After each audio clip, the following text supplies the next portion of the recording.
Welcome to Swiss Virtual. This episode is one of many helping you to get started to fly with us and how to utilize our software. This video will cover our PIREP submission system and how to end your flight. To check out any other videos in this series, simply go to our Get Started playlist on our YouTube channel. Enjoy the video.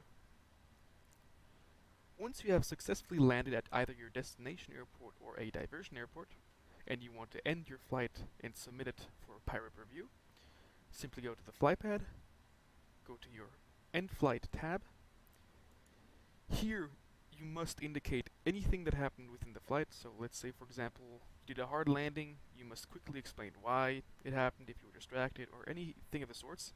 In our case, in our flight, we had to divert to Frankfurt because we had a left engine fire, and we had to shut down the left engine. So in our PIREP, we'll explain.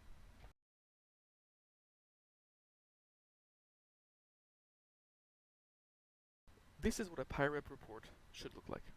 In this case, it's quite extreme because we had to divert and had an emergency in flight. Nor in most cases you will not have anything to report, in which case you will simply write nothing to report, period. Once you have written everything you had to write to give the PIREP reviewer a better idea of your flight, you check the following information, technical information. The ACAR software has been restarted once or more during this flight. In our case, no. The simulator has been restarted once or more during this flight. No. Now this is specific to diversion flights. This is a setting specific for PIREPs that have had a diversion happen. You have to select one of three options. You can either fly from your diversion airport to your destination airport. And this is something you would do, for example, if the reason for diversion was like a drunk passenger, and you had to deboard the drunk passenger, but you could still continue your flight. In other case, you could select fly back to your origin airport, in our case Zurich. Or you can make a flight from Frankfurt to Zurich, Zurich being our home base, available to other pilots in case you don't want to fly it yourself.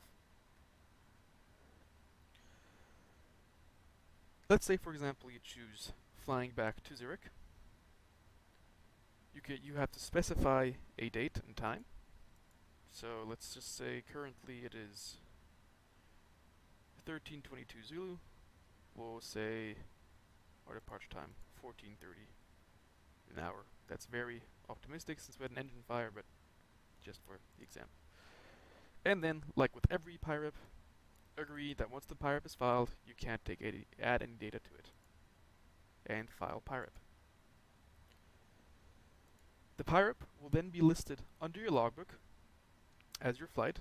The status will be under review, and you will only be granted the flight hours once the flight is approved. The flight will be approved once a PIREP reviewer or a flight support agent goes over the PIREP, looks it over, and says everything is in order and manually accepts the flight. This can take anywhere from a day to 3 days. You are now fully ready to fly your flight with Swiss Virtual. We hope this video has helped you navigate our system and hope to see you soon in the simulator.